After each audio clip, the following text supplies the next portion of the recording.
Lauren Sanchez wasn't the first woman to try and turn a romance with a billionaire into real influence. History is full of similar stories, from the mistresses of old-school industrial tycoons to the glamorous trophy wives of today's tech moguls. But Lauren was the first to play the game so openly, so deliberately, and with such precision that she shook the very foundation of how power is supposed to operate among the elite. Her real misstep wasn't corruption or greed. It was forgetting the unwritten code that's ruled America's upper circles for generations.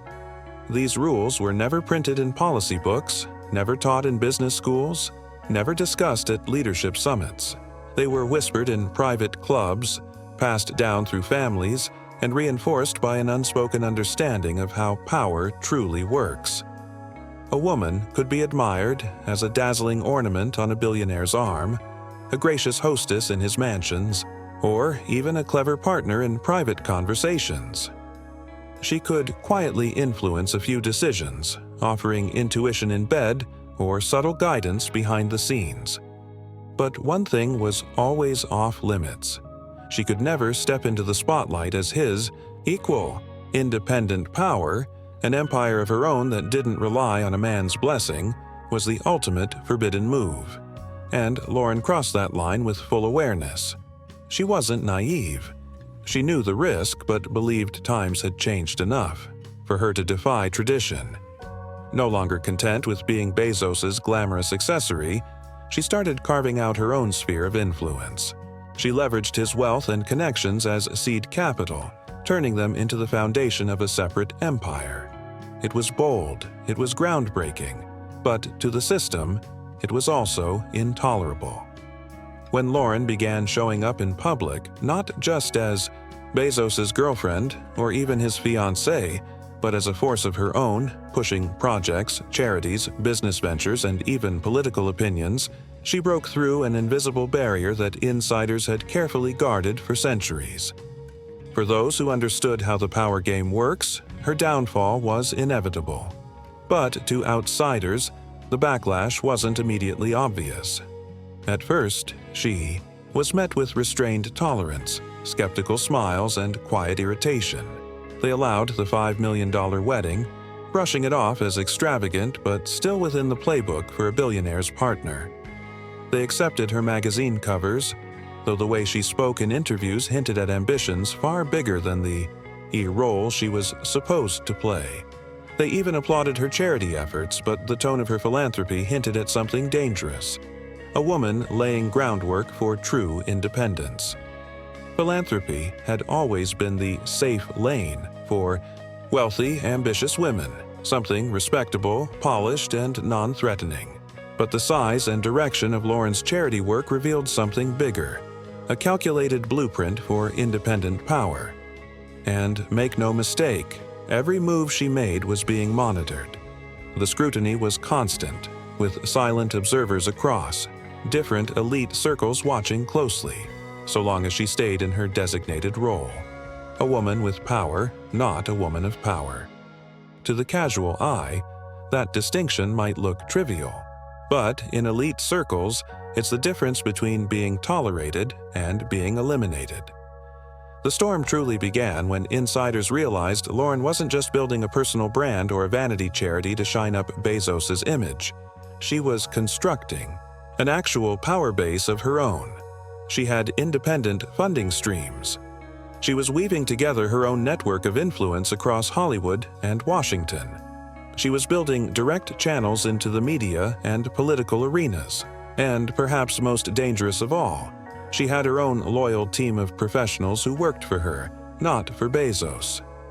Lauren wasn't treating her relationship with Bezos as a trophy or a decorative badge of status.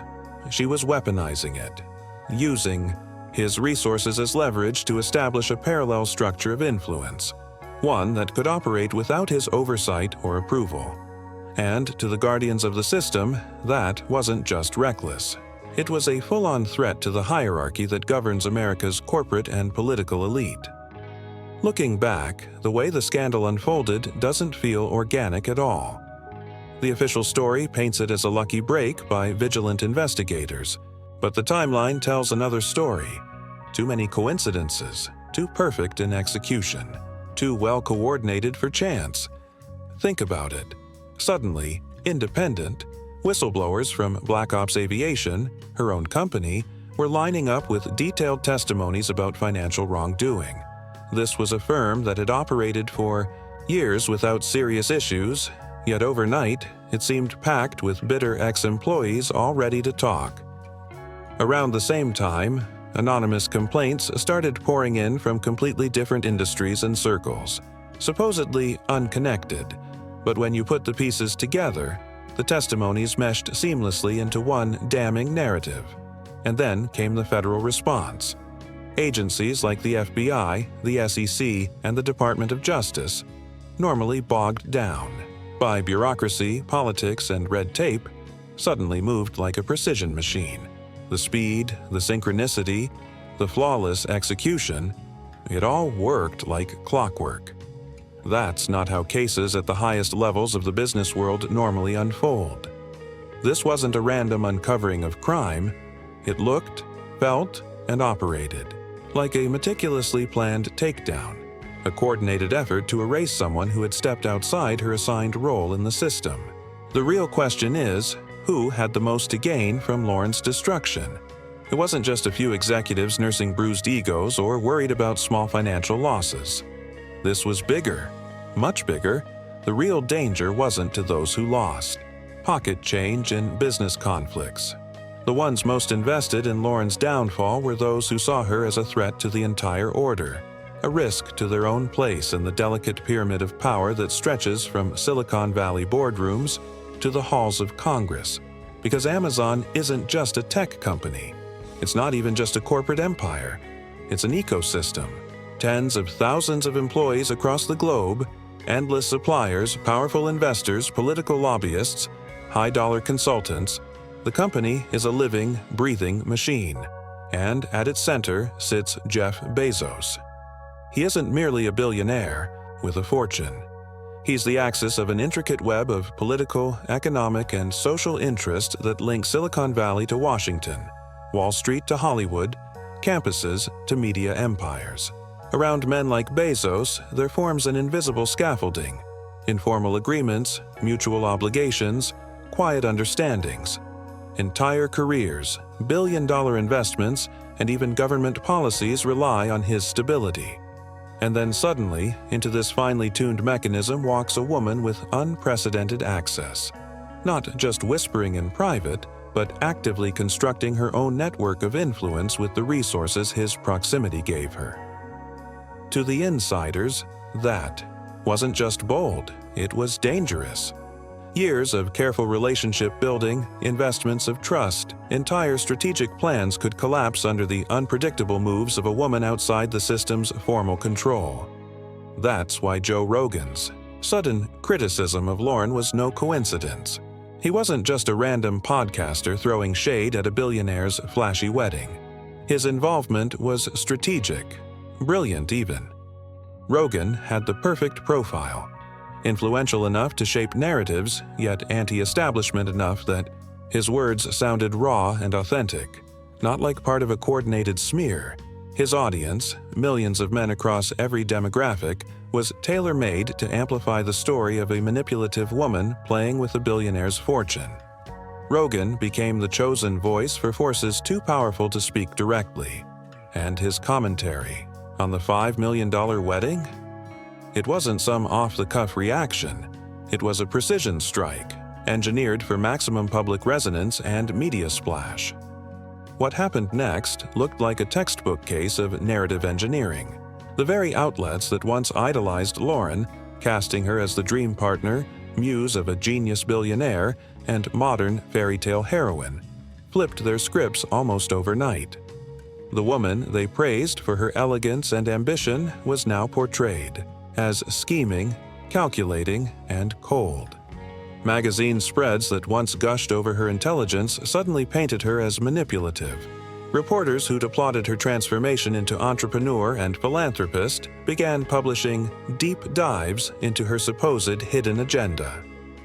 The speed, precision, and synchronicity of this shift stunned even seasoned media analysts. It was a flawless campaign of image destruction, and at the heart of it all was silence. That became both the sharpest weapon used against her and the trap she walked into herself. In today's hyper-connected era, where the timing of a response matters more than the response itself, silence is never neutral. It's read as guilt, weakness, proof you have no defense. When Lauren didn't immediately fire back at Rogan, the media treated her quiet as confirmation of everything said against her. Her silence became its own evidence, recycled endlessly, as proof of her guilt. But here's the tragic twist. What if she wasn't silent out of weakness at all? What if she was following the strict advice of high-powered lawyers and PR experts who warned her that any public statement, under the shadow of federal investigations, could later be weaponized in court? What if her silence wasn't surrender, but strategy that backfired? What if Lauren wasn't silent because she was guilty, but because she'd been warned that any attempt to defend herself could backfire? Even the most innocent denial, the smallest effort to protect her reputation, might be twisted by prosecutors into obstruction of justice or evidence tampering. Yes, in the courtroom, the right to remain silent protects you. But in the ruthless court of public opinion, silence is almost always read as guilt. Her quiet wasn't weakness. It may have been a calculated decision by her and her legal team. A grim recognition that she was now playing a game where she didn't control the rules, and every word she spoke would only become another weapon for her enemies. But the most brutal twist in this saga wasn't the investigation itself. It was how quickly her entire world turned on her. This wasn't a slow unraveling of friendships and allies. It was surgical, almost overnight, like the flip of a switch. People who had called her an inspiration just days earlier suddenly cut her off, or worse, acted like they'd never known her. Hollywood producers who once bragged about working with her suddenly remembered issues with her professionalism and pricing. High society women who once fought to host her at exclusive galas began whispering to reporters about her strange behavior and inappropriate conversations. Charities that had happily cashed her million-dollar checks scrambled to scrub her name from websites, brochures, even annual reports, as if her generosity had never existed. This wasn't morality. It wasn't outrage. It was fear. Fear of being tainted, of standing too close to someone the system had marked for elimination. Because in elite circles, reputation is currency, and no one risks their fortune for a woman suddenly branded toxic. And then there's the most fascinating and haunting character in this story. Jeff Bezos himself. His eerie silence. His lightning-fast distance from Lauren. Not a word of support, not even a neutral comment. What did that really mean? There are 3 ways to read it. The innocent version. Bezos had no idea. He trusted her, loved her, believed in her, and was blindsided when investigators revealed the truth. His silence in this telling is heartbreak. The quiet of a man betrayed by someone he thought was his partner. The cold and calculated version. Bezos knew. Maybe he even encouraged her ambitions, up until they crossed into dangerous territory. And when her empire building threatened his empire, he cut her loose without hesitation. In this version, his silence is pure strategy. Protect. Amazon, protect Blue Origin, protect himself. And then, the darkest version. What if he wasn't just a bystander? What if he was the architect? The one who set the machine in motion to eliminate her once she grew too powerful, too independent, and held too many secrets.